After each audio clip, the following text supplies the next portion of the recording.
He came home early to say goodbye, but what he saw in his mother's room stopped him cold. The private jet touched down in New York just before noon, 20 minutes ahead of schedule. William Bradford stepped onto the runway in a dark navy suit, his face hard, his jaw tight. He was one of the richest real estate men in the country, a man who could silence a boardroom with one look. But that morning, no business deal mattered. 2 days earlier, his mother's doctor had called from the family estate. "Mr. Bradford, your mother has stopped eating again. I think you should come home." William said nothing. He only changed his flight. The black SUV rolled through the iron gates of the Bradford mansion, a place so grand it looked more like a museum than a home. Tall windows, perfect gardens, stone walls, silence everywhere. For 18 months since Evelyn Bradford's stroke, the house had felt frozen. No laughter, no music, no hope. William walked through the front door, already expecting bad news. Then he stopped. From somewhere down the marble hallway, he heard singing. Soft, warm, almost childish. His hand tightened around his phone. Music. In this house? He moved closer step by step until he reached the half-open door of the main sitting room. And there she was. His mother. Evelyn Bradford, 81 years old, sitting in her wheelchair with one hand lifted in the air, moving gently to the rhythm. And in front of her stood a young housemaid, Grace Miller, holding her hand, humming a simple old song. Then Evelyn smiled. Not a weak smile. A real one. William could not breathe. The woman doctor said was fading, was laughing. The sound came first. A soft little melody floating through a mansion that had forgotten how to breathe.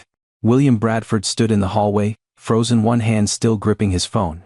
For a moment he thought he had imagined it. Maybe exhaustion from the flight. Maybe guilt, finally finding a voice after 18 months of silence. But then it came again. A young woman's voice. Gentle. Slightly off-key. Full of warmth. William moved closer. The marble floor stretched ahead of him like a hospital corridor. White. Cold. Perfect. Every step pulled him deeper into the part of the house he had avoided for too long. The sitting room door was open just a few inches. Inside, sunlight poured through the tall windows, spilling across the old Persian rug and the polished wood furniture. Dust shimmered in the golden light, and there, in the center of the room, was his mother. Evelyn Bradford. The woman who once hosted senators, chaired charity galas, and filled entire rooms with her laugh. The woman who, after the stroke, had become almost still. For months, William had only seen her in reports. Limited response. Reduced appetite. No verbal progress. Minimal emotional engagement. Those words had made it easier for him to stay away. Words were clean. This was not. Evelyn sat in her wheelchair with a blanket over her knees. Her silver hair was neatly brushed. Her thin left hand was raised in the air, trembling slightly, moving back and forth like she was following music only she could fully hear.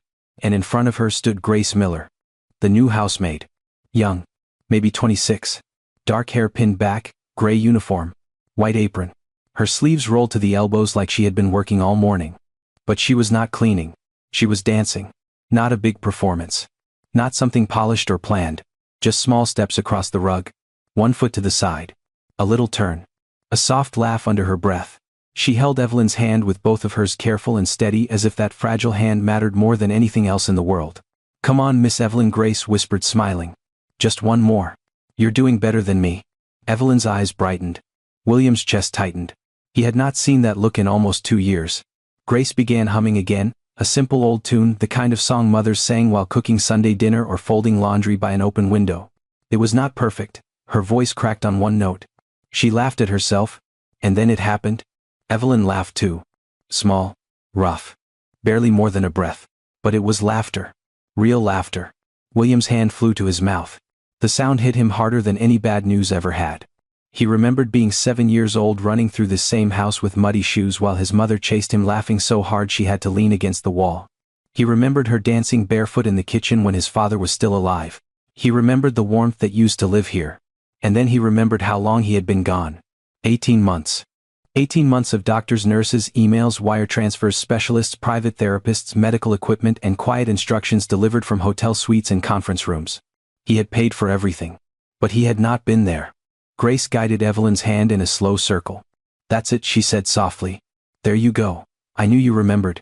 Evelyn's mouth opened. The right side of her face barely moved, but the left side lifted with effort. Her eyes stayed locked on Grace. A sound came out. Not a word. But something close to joy. William took one step into the room. The floor creaked. Grace turned. The music stopped. Her smile faded, not from guilt but from surprise. She gently lowered Evelyn's hand before letting go. Not quickly. Not like she had been caught doing something wrong. Carefully. Respectfully. Like she understood the old woman's body better than anyone else in the house. Evelyn turned her head. When she saw William, her expression changed. The laughter softened. Her eyes searched his face.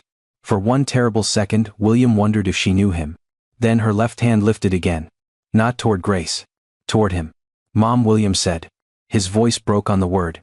He crossed the room fast, all the power and pride gone from his body. He dropped to one knee in front of the wheelchair and took her hand.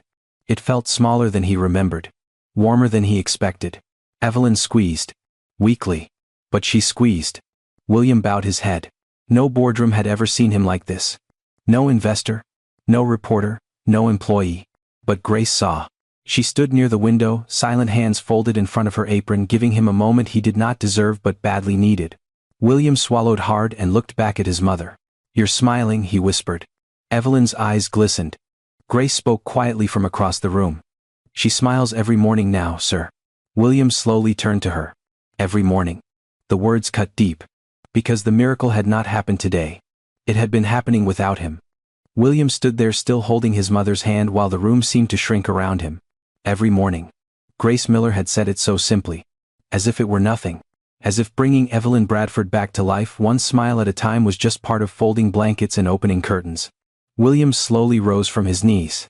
He straightened his jacket because that was what he always did when he felt something he could not control. He fixed his cuffs. He cleared his throat. He put the mask back on. But his eyes betrayed him. They kept moving back to his mother. Evelyn sat in her wheelchair breathing softly, her left hand still resting open on her lap. The trace of a smile remained on her face, fragile but real. Like a candle that should have gone out but somehow kept burning. William turned to Grace. "How long?" he asked. Grace stood near the window where the sunlight touched the edge of her white apron. She did not step back. She did not lower her eyes. "How long what, sir? How long has she been, like this?" Grace looked at Evelyn before answering. "About 2 weeks. William's jaw tightened. 2 weeks? "Yes, sir. No one told me." Grace stayed quiet. That silence said more than an accusation ever could. William looked toward the doorway where the butler Harold hovered with the stiff posture of a man hoping not to be noticed. William's voice dropped. "Get Dr. Mason here? Now." "Yes, Mr. Bradford." Harold disappeared. For a few seconds no one spoke. The old grandfather clock ticked in the corner. Outside, a gardener's rake scraped softly against the gravel path. Evelyn watched her son with calm, tired eyes, as if she had seen through every wall he had built around himself. William looked back at Grace. "What exactly have you been doing with her?" Grace's hands folded in front of her apron. "I talk to her. That's it. I sing to her. I tell her what the weather looks like. I move her chair near the window in the morning. I ask her what she wants even when she can't answer." William frowned. "She can't answer." Grace's voice remained gentle. "She answers, sir. Just not the way most people expect." That hit him harder than he wanted to admit. Grace stepped closer to Evelyn, slowly making sure the older woman saw her coming. When she doesn't like the soup, she looks away. When she wants the blue shawl, her fingers tap twice. When she's tired, her hand gets heavy. When she hears music, she remembers. Grace smiled softly. "She comes back a little." William stared at her. For 18 months, the best neurologist in the country had sent him pages of updates filled with expensive words. Cognitive response. Motor function. Therapeutic limitations. Neurological decline. And this young maid hired 3 weeks ago had explained his mother better in 30 seconds than all of them had in a year and a half. The shame rose in him slowly. Not loud. Not dramatic. Worse than that. Quiet. Grace reached for the folded blanket on Evelyn's knees and adjusted it with a tenderness so natural it almost hurt to watch. "Miss Evelyn likes music after breakfast," she said. "Not too loud. She likes sunlight but not when it hits her eyes. She likes her tea with honey even if the nurses say she doesn't react to taste anymore." William whispered, "The nurses said she refused food." "She did." Grace looked at him then. "She refused being treated like she was already gone." The sentence landed in the room like glass breaking. William did not answer. He could not. Evelyn made a small sound from the chair. Her fingers moved weakly against the blanket. Grace noticed immediately. "You want the song again?" she asked. Evelyn's hand tapped once. Grace smiled. "One tap means maybe," she said. William looked at his mother. "You understand her." "I try to." That was all. No pride. No performance. No miracle speech. Just that. "I try to." William looked around the sitting room. The polished furniture. The expensive paintings. The crystal lamps. The quiet wealth surrounding his mother like a beautiful cage. He had built a life where every problem had a price. A doctor could be hired. A nurse could be scheduled. A specialist could be flown in. A machine could be installed. A report could be sent. But no one could be paid to truly see another human being. Not the way Grace saw Evelyn. Not the way she watched every breath, every blink, every tremor of that tired hand. A black sedan pulled into the driveway outside. Dr. Mason had arrived. Minutes later, he stepped into the room with his leather medical bag and a cautious expression. He greeted William, then looked at Evelyn. And stopped. Evelyn was still awake. Still alert. Still watching Grace.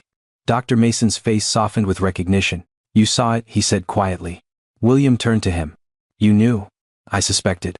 "You suspected my mother was improving and didn't call me." The doctor took off his glasses. "Mr. Bradford, medically, this is not recovery. The stroke damage is still there. Her speech may never fully return. Her right side may remain weak." William's eyes hardened. "Then what is this?" Dr. Mason looked at Grace. "This is response." The room went silent. "A meaningful one," the doctor continued. "Your mother is reacting to emotional memory. Familiar rhythm. Human connection. Miss Miller does not approach her like a case. She approaches her like a woman who is still here." William swallowed. Evelyn's eyes moved from the doctor to Grace. Grace gave her a small wink. And there it was again. A smile? Small. Tired. Beautiful. William felt something inside him bend. For the first time in years, he did not think about meetings, deadlines, investors, or calls waiting on his phone. He only thought about the woman in the wheelchair. And the young maid who had done the impossible by doing the simplest thing. She had stayed. She had listened. She had made Evelyn Bradford feel alive again. William Bradford did not leave the sitting room right away. He stood beside the window, staring at the black sedan in the driveway as Dr. Mason walked back to his car. The doctor's words still hung in the air. "She approaches your mother like a woman who is still here." William kept his face still. But inside, something had started to crack. Behind him, Grace adjusted Evelyn's blanket and softly placed a glass of water within reach of her left hand. She moved with quiet confidence, like she knew every corner of the room, every sound Evelyn made, every shadow that bothered her eyes. William noticed everything. The chair angled toward the afternoon light. The small cushion placed behind his mother's right shoulder. The blue shawl folded neatly beside her, not the gray one the nurse usually used. These were not medical instructions. These were signs of attention.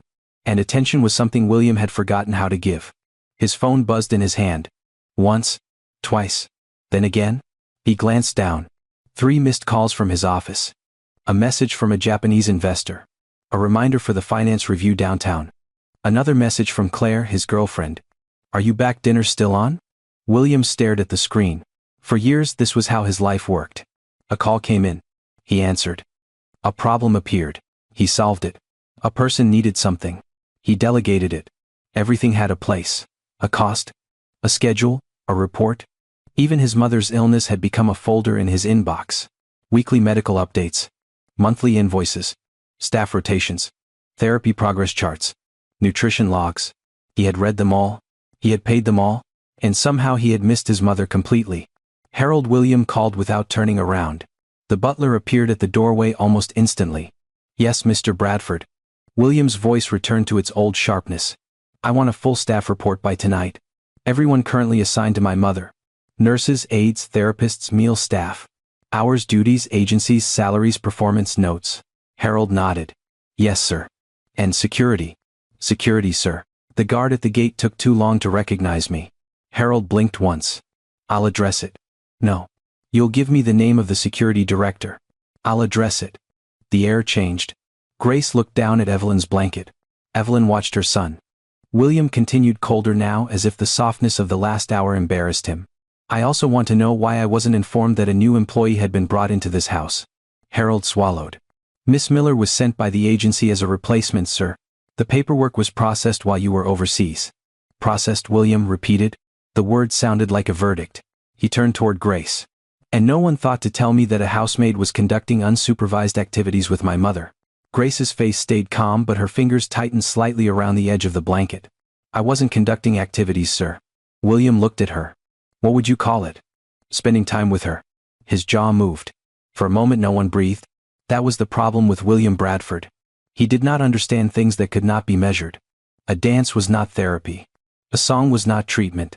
A smile was not proof. And yet his mother sat right there more alive than she had been in months. Still, the old William rose inside him like armor. The man who built towers. The man who fired executives without blinking. The man who had learned long ago that feelings made people careless. "This house has procedures," he said. Grace nodded once. "I understand." "Do you?" "Yes, sir. Because my mother is not a project for your personal judgment." Grace's eyes lifted. "No, sir," she said softly. "She's your mother." The sentence struck him so cleanly that he almost stepped back. Harold lowered his eyes. Even the clock seemed louder. William's face hardened. He hated being corrected. He hated it more because she was right. Evelyn made a small sound from the wheelchair. William turned immediately. His mother's left hand had moved. Just a little. Her fingers reached toward Grace. Not toward him. Toward Grace. The room went painfully quiet. Grace waited, not wanting to move without permission. William saw that too. She was careful even now. Careful with the old woman. Careful with the powerful son. Careful in a house where one wrong word could cost her job. Evelyn's fingers trembled again. William looked at his mother's hand. Then at Grace. "Go ahead," he said. Grace stepped forward. She took Evelyn's hand gently. Evelyn relaxed. That tiny movement did more damage to William than any accusation could have. His mother felt safer with a stranger than with her own son. He turned away, pretending to study the paintings on the wall. But he was not seeing art. He was seeing years. His mother calling him while he was in Zurich. Ignored. His mother's birthday gift sent through an assistant. Signed by machine. His mother's stroke followed by hospital visits arranged between meetings. 20 minutes here. 40 minutes there. Always checking his watch. Always leaving before the silence became too heavy. He had filled this mansion with the best care money could buy. But not warmth. Not conversation. Not laughter. Not him. His phone buzzed again. This time William turned it off. Grace noticed. So did Evelyn. William slipped the phone into his pocket and looked around the room again. For the first time, the mansion did not look grand. It looked lonely. Polished floors no one touched. Chairs no one sat in. Flowers no one smelled. A house maintained perfectly by people paid to disappear. And in the center of it sat his mother, waiting for someone to remember she was still alive. William drew a slow breath. "Miss Miller," he said. Grace looked up. "Yes, sir." "What time does my mother usually listen to music?" Grace hesitated. "After breakfast. Sometimes before sunset." William nodded. A small pause. Then he said, quieter, "Tomorrow morning, I want to be here." Grace studied him for 1 second. Not impressed. Not grateful. Just listening. Evelyn's fingers tightened around Grace's hand. William saw it. And for once he did not give an order. He simply stood there in his own house, feeling like a guest. The next morning, William Bradford arrived before breakfast. Not because someone called him. Not because a doctor requested it. Because for the first time in a long time, he chose to be there. The house was still quiet when he walked down the marble hallway. Outside, the sky was pale gray and the gardens were wet from the early sprinklers. The mansion looked perfect as always, but now William noticed something he had never noticed before. Perfect did not mean alive. At the end of the hall, the sitting room door was open. Grace Miller was already inside. She had pulled the curtains halfway back so the morning light came in soft, not harsh. A small tray sat on the side table: tea, toast, a bowl of oatmeal, and a folded napkin with tiny blue flowers embroidered along the edge. Evelyn Bradford sat by the window in her wheelchair, wrapped in the blue shawl. Grace was kneeling beside her, not rushing, not forcing anything. "Good morning, Miss Evelyn," Grace said softly. "Cloudy today. But not the sad kind of cloudy. More like the kind that makes coffee taste better." Evelyn blinked. Grace smiled like Evelyn had just answered in full sentences. "I know. I thought so too." William stopped at the doorway. He had expected routine. A caretaker feeding a patient. A maid following instructions. But this was something else. Grace picked up the spoon and dipped it into the oatmeal. Then she paused and showed it to Evelyn. "Too hot." Evelyn's eyes moved down. Grace waited. Not 1 second. Not 2. She waited until Evelyn's left fingers tapped once against the armrest. Grace nodded. "You're right. Too hot." William watched confused. Any nurse would have simply blown on the spoon and continued. Grace set it down. She reached for the tea instead. "Honey first?" she asked. Evelyn's fingers tapped twice. Grace's smile widened. 2 taps. "Yes, ma'am?" William stepped into the room. Grace glanced up. "Good morning, sir." Evelyn turned her head slowly toward him. William forced a small smile. "Good morning, Mom." He expected silence. He got silence. But this time he did not look away. Grace stirred honey into the tea, then held the cup near Evelyn's left hand. "Would you like to hold it today?" Evelyn's eyes lowered to the cup. Her fingers twitched. William's instinct kicked in. "She'll spill it." Grace did not argue. She simply looked at him with quiet calm. "Maybe." The word irritated him. "Maybe?" Grace nodded. "Maybe she spills a little. Maybe she doesn't. But she should get the chance." William opened his mouth, then closed it. Grace placed a folded towel on Evelyn's lap, then guided the older woman's left hand around the cup. Her own hand stayed underneath, steady but not controlling. "There you go," Grace whispered. "I've got you. You've got it too." Evelyn's hand trembled. The tea shook in the cup. A few drops spilled onto the towel. William took half a step forward. Grace did not move. Evelyn lifted the cup barely an inch. But she lifted it. William stared. Such a small thing. A cup of tea. And yet the room felt like it was holding its breath. Grace guided the cup to Evelyn's lips. Evelyn took the smallest sip, then closed her eyes. Grace laughed softly. "See, still too much honey? I knew you'd blame me." Evelyn made a tiny sound. Not a word. But it had shape. It had feeling. William sat down slowly in the chair across from them. He had spent his life speaking in contracts, numbers, terms, deadlines. He had believed language belonged to people who could use it clearly. But Grace had found another language here. A blink. A finger tap. A turning of the head. A tired hand growing heavy. A smile that appeared only when the right song began. William looked at his mother and suddenly understood something painful. She had not been unreachable. He had been impatient. Grace dipped the spoon back into the oatmeal. "Cinnamon today," she said to Evelyn. "I remember you liked it yesterday." William frowned. "How do you know?" Grace looked over. Her face changed. Her face? "Yes, sir." He almost challenged her, then stopped. Because Evelyn's face did change. The smallest lift near the left corner of her mouth. William would have missed it yesterday. Maybe he had missed it for months. Grace held out the spoon. Evelyn accepted it. No struggle. No turned head. No refusal. William leaned forward, unable to hide his shock. The report said she refused breakfast. Grace kept her eyes on Evelyn. She refused being hurried. The words were gentle. That made them worse. William looked down at his hands. Hands that signed deals worth hundreds of millions.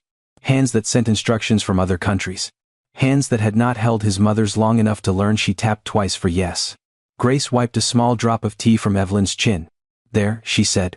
"Beautiful as ever." Evelyn's eyes warmed. William saw it. A woman responding to respect. Not treatment. Not management. Respect. He spoke more softly now. "What does one tap mean?" Grace looked at Evelyn, then back at him. "Usually maybe, sometimes no. Depends on her eyes." "And 2 taps?" "Yes." William nodded, absorbing it like a lesson he should have learned years ago. Grace placed Evelyn's hand gently back on the armrest. "You can ask her something," she said. William froze. "What?" "Ask her something simple." He looked at his mother. For a moment, the powerful William Bradford disappeared. Only a son remained. He leaned closer. "Mom," he said carefully, "would you like me to stay for breakfast?" Evelyn stared at him. 1 second. 2, 3. Then her left fingers moved. Tap, tap, 2 times. "Yes." William's breath caught. Grace stepped back quietly, giving them space. Evelyn's eyes stayed on her son. And William, who had spent years controlling every room he entered, sat there helpless before one tiny answer from his mother. Yes. She wanted him there. Not his money. Not his staff. Not his reports. Him. That morning William Bradford learned a lesson no business school had ever taught him. A person could be surrounded by care and still feel completely alone. He stayed for breakfast. At first he sat stiffly in the chair across from his mother, unsure what to do with his hands, unsure where to place his eyes. He was used to rooms moving around him. Assistants waited. Lawyers listened. Investors adjusted themselves to his pace. But this room did not obey him. This room obeyed Evelyn. Grace moved slowly because Evelyn needed slow. She spoke softly because Evelyn responded to softness. She waited through long silences because somehow she understood that silence was not empty. William watched it all. The oatmeal. The tea. The blue shawl. The way Grace noticed when Evelyn's shoulders tensed. The way she stopped speaking when Evelyn's breathing changed. The way she never once said, "She can't." Instead she said, "Let's try." After breakfast, Grace rolled Evelyn's chair closer to the window. Outside the garden shimmered with morning light. A gardener trimmed rose bushes near the fountain and the sound of clippers clicked faintly through the glass. Grace placed a small vase of white flowers on the table beside Evelyn. "Your roses are showing off today," she said. Evelyn's eyes moved toward the garden. William leaned forward. She liked roses, he said. Grace looked at him. Likes, she corrected gently. William went still. Not liked. Likes. One word. One small correction. And it cut through 18 months of distance. He had been speaking about his mother as if she were already part of the past. As if the woman who raised him had vanished the day the stroke took her speech. Grace had never done that. To Grace, Evelyn was not a memory. She was still here. William looked at his mother. Her eyes were fixed on the roses and her left hand rested quietly on the armrest. He cleared his throat. She planted the first rose bed herself, he said. My father said the landscaper should do it, but she refused. Grace smiled. That sounds like her. William almost laughed. Almost. She ruined a pair of white gloves that cost more than my first car. Grace looked amused. Was she upset? No, William said softly. She said dirt was proof something was growing. The words left his mouth before he had time to protect them. For a second the room changed. Evelyn's fingers moved. Tap, tap. William looked down. 2 taps. Yes. Grace's smile faded into something warmer. She remembers, Grace whispered. William swallowed hard. He wanted to say more, but his throat tightened. He had spent years believing memory lived in clear sentences. In names, in dates. In perfect answers. But maybe memory could live in a garden. In a song. In a cup of tea. In a sun finally sitting still long enough to be seen. Later that afternoon, William went into his office and opened every medical report from the last 6 months. He read them differently now. Before he had searched for improvement. Now he searched for absence. No mention of roses. No mention of music. No mention of whether Evelyn preferred morning light or evening light. No mention of the way her fingers tapped when she wanted honey. The reports were precise. Expensive. Clinically correct. And terribly incomplete. He closed the laptop. For the first time the room felt too quiet. His office was massive, lined with books he rarely touched and awards he no longer noticed. A floor-to-ceiling window looked out over the same garden his mother had once planted with her own hands. William stood there, hands in his pockets, staring down at the roses. He had bought the best doctors. The best nurses. The best equipment. He had mistaken cost for devotion. He had mistaken management for love. A soft knock came at the door. Grace stood in the doorway. Sir, Miss Evelyn is resting now? William nodded. Did she eat enough? She ate more than yesterday. That should have satisfied him. It did not. He turned from the window. Miss Miller? Yes, sir. How did you know what to do? Grace looked down for a moment as if the answer was both simple and too personal. I didn't know, she said. I just paid attention. William stared at her. Paid attention. 2 words. So ordinary. So impossible for him. Grace continued. When people can't speak, most folks stop asking questions. But I think they still want to be asked. William's face changed. He thought of all the times he had stood beside Evelyn's bed and spoken over her. To doctors, to nurses, to Harold. About medication schedules, treatment plans. Not to her. Around her. Never long enough to wait for an answer. His voice dropped. I thought I was helping her. Grace did not soften the truth. You were paying for help. The sentence was quiet. Respectful. Brutal. William looked away. A lesser man might have fired her for saying it. The old William might have. But the man standing there now had watched his mother laugh because of this young woman. He had watched Evelyn eat because Grace waited. He had watched one tiny tap from his mother's hand become more powerful than a signed contract. He nodded slowly. You're right. Grace said nothing. William walked back to the sitting room. Evelyn was asleep by the window, her face calm, the blue shawl tucked around her shoulders. The sunlight rested gently across her silver hair. William sat beside her. No phone. No laptop. No report. Just him. After a long moment, he reached for her hand and held it carefully the way Grace did. Evelyn did not wake. But her fingers curled faintly around his. William lowered his head. For the first time in years he understood, real care was not a service. It was not a bill. It was not a schedule. It was staying long enough to notice the smallest sign of life. And loving someone enough to answer it. Grace Miller had learned early that rich houses had 2 front doors. One for the people who were welcomed. And one for the people who were useful. Every morning she entered through the back. Past the service gate. Past the security camera. Past the narrow hallway where the staff hung their coats and lowered their voices. The Bradford mansion was beautiful from the outside. White stone, tall windows, green lawns trimmed so perfectly they looked painted. But the part Grace knew best was not the grand staircase or the marble foyer. It was the laundry room. The pantry.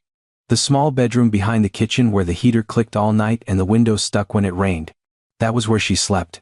That was where she folded her uniform over the back of a chair every evening and ironed it before sunrise. That was where she reminded herself not to take up too much space. Grace was 26 years old, but life had made her careful in ways older people understood. She came from a town where money was always counted twice before anyone spent it once. She had worked in diners, nursing homes, and private homes where people gave orders without looking at her face. She knew the look.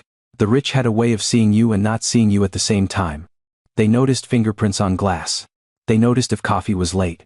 They noticed if a pillow was crooked. But they rarely noticed tired eyes. Or cracked hands. Or the person behind the apron. William Bradford had looked at her that way at first. Sharp. Measuring. Like she was a problem in the wrong room. Grace had not blamed him. Men like William were trained by the world to believe every room belonged to them. Every silence had to answer to them. Every person had a function. And in that house, Grace's function was simple. Serve quietly. Leave no trace. But Evelyn Bradford changed that. Because Evelyn looked at Grace differently. Not with words. Not anymore. But with her eyes. The first week Grace arrived, the staff warned her not to expect much. Mrs. Bradford doesn't respond, one nurse said while checking her watch. She doesn't like new people. Another added. Harold the butler had handed Grace a printed schedule like it was a court order. Medication times. Meal times. Rest times. No unnecessary noise. No music unless approved. Grace read it all. Then she walked into Evelyn's room and found an old woman sitting by the window staring at nothing while afternoon light faded across her hands. Everyone had described her condition. No one had described her loneliness. So Grace did the only thing that made sense. She introduced herself.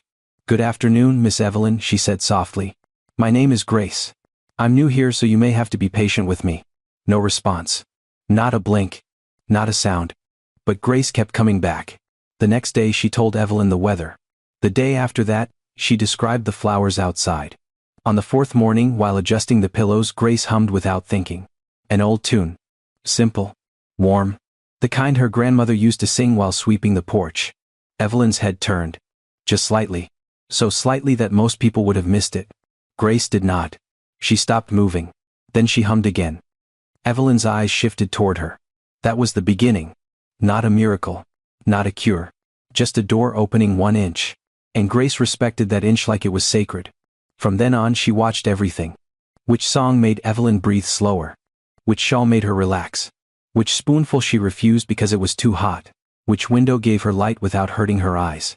Grace never spoke to her like she was gone. She never rushed her. She never said, "She won't understand." Instead she said, "Let's ask her." And slowly the woman everyone had placed inside silence began to answer. One blink. One tap. One small lift of the hand. One smile. But outside that room the old rules still lived. In the kitchen voices dropped when William passed. Staff members stepped aside before he reached them. Harold stood straighter. The guards opened gates faster. The whole house adjusted itself around his power. Grace saw it all. She also saw the sadness underneath it. Because power had not taught William how to sit beside his mother. Money had not taught him how to wait for 2 taps. Status had not taught him how to hear a silent answer. That afternoon, Grace carried fresh linens down the back hallway when she heard William's voice from the sitting room. Low, uncertain. "Mom, do you remember the roses?" Grace stopped just outside the door. She did not enter. Inside there was a long pause. Then a faint sound. A movement. William whispered, 2 taps. Another pause. Then his voice broke softly. "You do." Grace looked down at the linens in her arms. For the first time since she arrived, the mansion did not feel quite so cold. She continued down the hallway quiet as ever. Still the maid. Still the girl from the back entrance. Still the woman some people would never truly see. But in Evelyn Bradford's room Grace had done something no title could do. She had reminded a forgotten mother that she mattered. And now, without meaning to, she was teaching her son the same thing. Claire Whitmore arrived at the Bradford mansion just before sunset. Not through the service entrance. Through the front gates. The black iron doors opened before her car even stopped. The guard straightened. Harold was already waiting at the steps, hands folded, face calm, voice polished. "Good evening, Miss Whitmore." Claire stepped out of the car in a cream-colored dress, sunglasses in one hand, phone in the other. Everything about her looked expensive without trying too hard. The hair, the handbag, the diamond bracelet resting against her wrist like a quiet announcement. She smiled at Harold. "Is William home?" "Yes, ma'am." He is with Mrs. Bradford. Claire's smile held. But something in her eyes shifted. With his mother? Yes, ma'am. Claire glanced toward the tall windows of the sitting room. That's new? Harold did not answer. He knew better. Claire walked inside as if the house already belonged to her. In many ways, she believed it would someday. She knew which rooms had the best light. She knew where William kept the good scotch. She knew which charities Evelyn once supported, which paintings came from Europe, which guests mattered at dinner parties.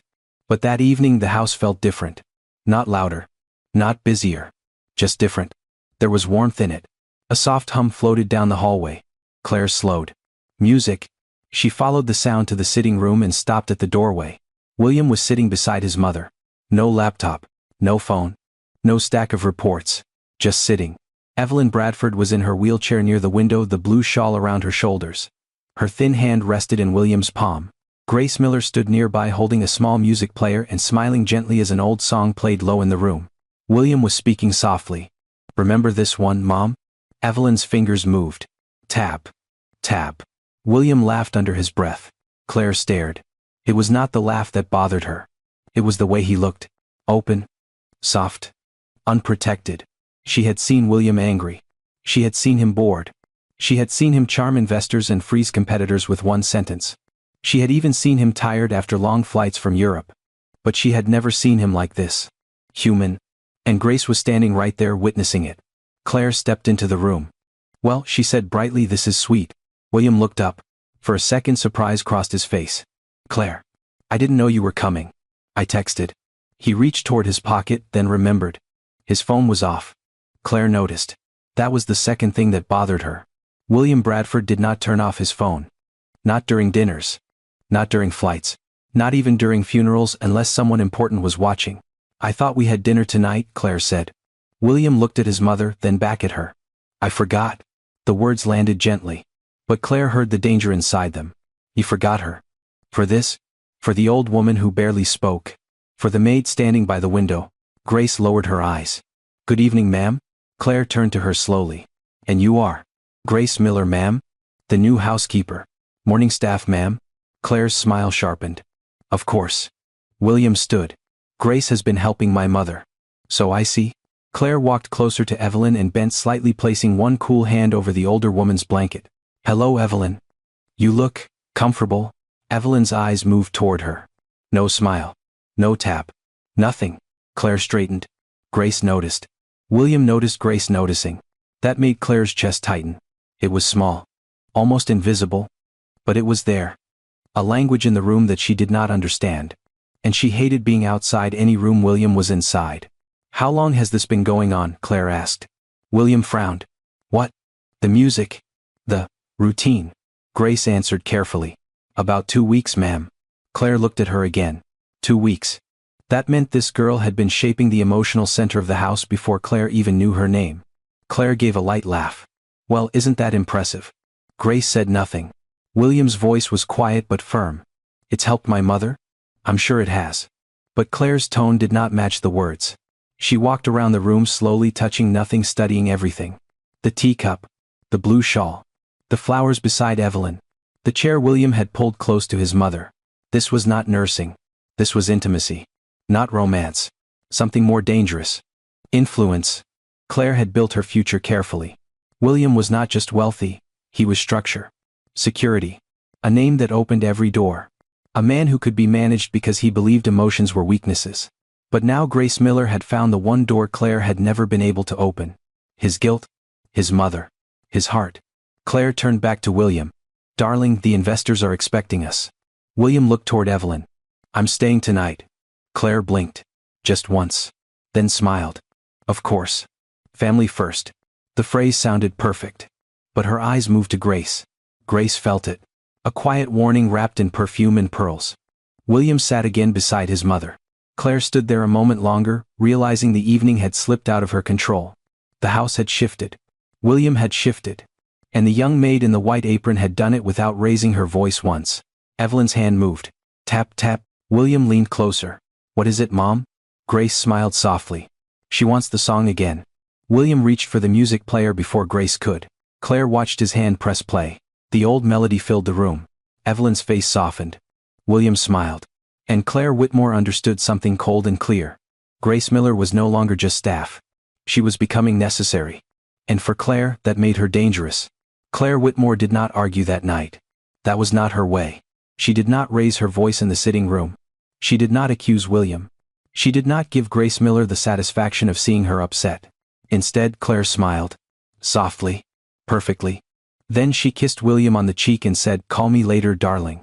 William barely heard her. His eyes were on his mother. Evelyn Bradford sat by the window listening to the old song, her fingers resting in her son's hand.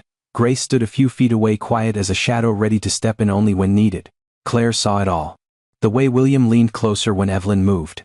The way Grace understood the smallest sign before anyone else. The way the room seemed to breathe around her. And Claire hated how invisible it made her feel. Outside, the sky had gone dark. Harold opened the front door for her and the cool evening air swept into the foyer. Claire paused on the top step, slipping on her sunglasses even though the sun was gone. "Harold," she said. "Yes, Miss Whitmore." "How long has Miss Miller been employed here?" 3 weeks, ma'am." "And she was placed through an agency?" "Yes, ma'am." Claire nodded as if the answer meant nothing. But every word was being filed away. "What agency?" Harold hesitated. Only for half a second. Claire turned her head. The smile remained. The warmth disappeared. "Harold?" He lowered his eyes. "Bright Care Domestic Services." "Thank you." She walked to her car without another word. But by the time the driver pulled away from the mansion, Claire's phone was already in her hand. No anger. No tears. Just control. That was what Claire trusted most. Control. The next morning she returned earlier than anyone expected. This time she did not come dressed for dinner. She came in pale slacks, a cashmere sweater, and flats quiet enough to make no sound on the marble floor. She carried a leather folder under one arm. Harold met her in the foyer. "Miss Whitmore, Mr. Bradford is with his mother." "I know," Claire said. "I won't disturb them." But she walked toward the sitting room anyway. She stopped just outside the door. Inside, William was trying to speak to Evelyn the way Grace had taught him. Slowly. Simply. With patience. "Mom," he said, "do you want the curtains open more?" A pause. Evelyn's fingers moved once. William looked over at Grace. "One tap means maybe." Grace smiled. "Most of the time." William turned back to his mother. "Then we'll wait." Claire's hand tightened around the folder. "We'll wait." William Bradford did not wait. He made other people wait. Claire stepped away before anyone saw her. She moved down the hallway toward the kitchen where the staff froze the moment she entered. Doña Maria, the cook, lowered her knife. A young maid stopped wiping the counter. Claire smiled. "Good morning. Please don't stop on my account." No one believed her. She poured herself a glass of water she did not want and looked around the room. So she said lightly, "Miss Miller has made quite an impression." The cook said nothing. Claire leaned against the counter. "I think it's wonderful. Truly. Mrs. Bradford needs kindness." Still silence. Claire's eyes moved from face to face. Then she lowered her voice. "I only hope everyone remembers that kindness is not a medical qualification." There it was. Not an accusation. A seed. Small enough to deny. Sharp enough to grow. By noon, Claire was in William's office. Not invited. Waiting. When William entered, he stopped. "Claire." She stood by his desk, the leather folder now open. "I wanted to help," she said. "With what?" "With your mother." William's face guarded itself. Claire noticed that too. She stepped closer, gentle and calm. "William, I think what Grace is doing is sweet. Really. But you need structure. Oversight. Proper documentation. Your mother is medically fragile. She's improving. She's responding," Claire corrected. "There's a difference." The word sounded familiar. Dr. Mason's word. Claire had done her homework. William looked at the folder. "What is that?" "Just a few things I thought you should review. Agency policy. Liability concerns. Staff boundaries, household risk." He did not touch it. Claire softened her voice. "I'm not against the girl." The girl. William heard it.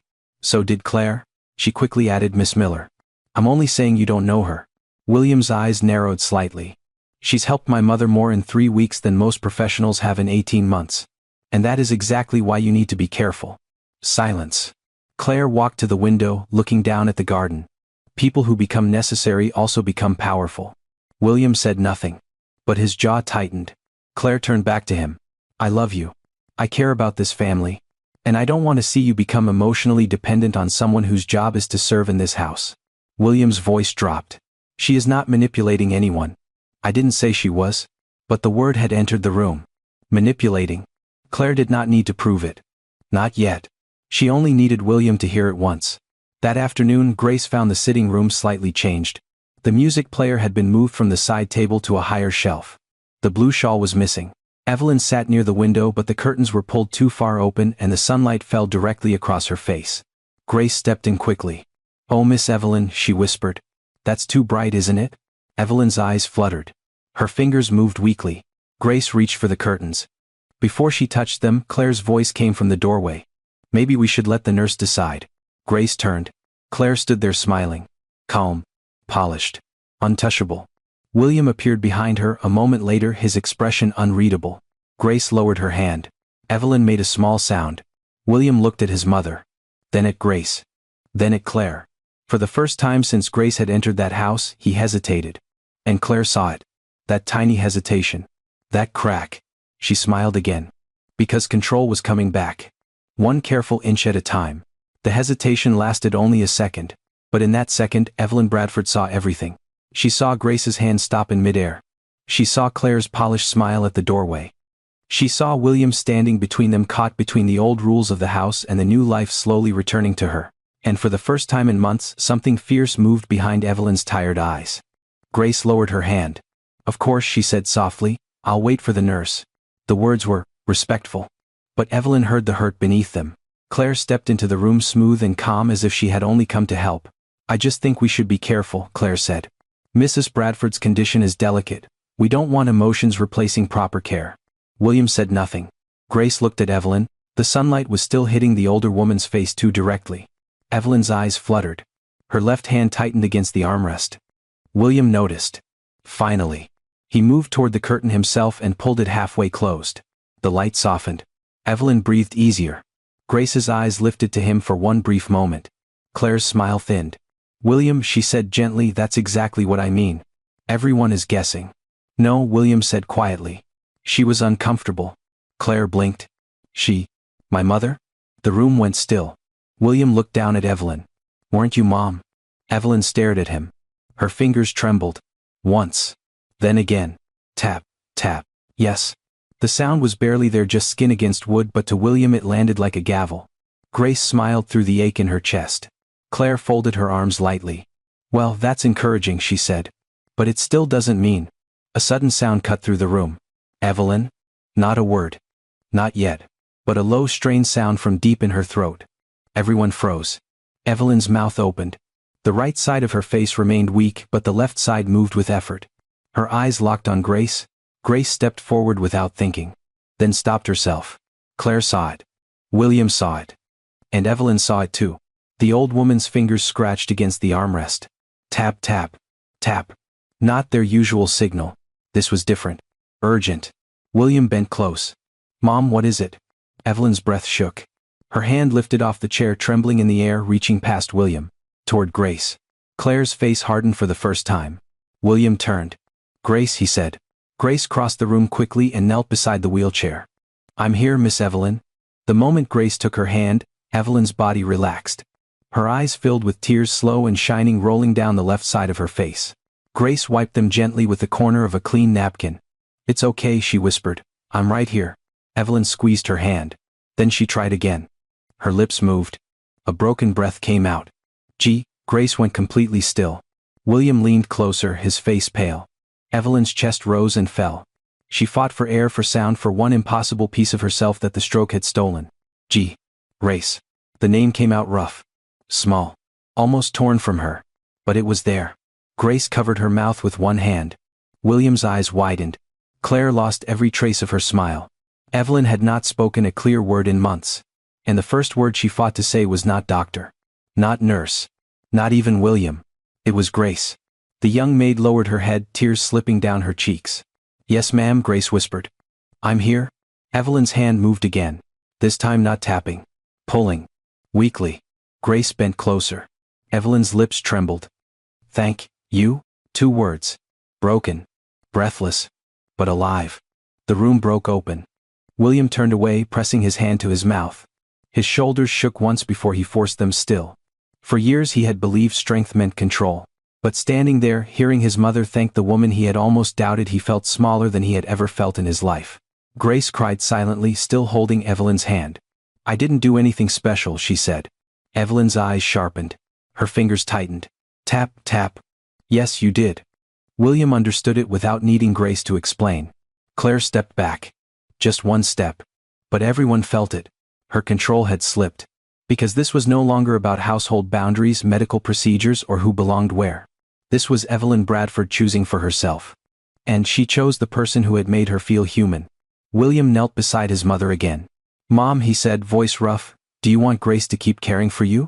Evelyn looked at him. Then at Claire. Then back at Grace. Her hand lifted, shaking, and rested over Grace's fingers. Tap, tap, yes. William closed his eyes. When he opened them, something inside him had settled. He turned to Claire. "My mother has answered." Claire's lips parted but no words came. William stood slowly. "Grace stays." The words were quiet. Not angry. Not negotiable. Claire looked at him as if seeing a stranger.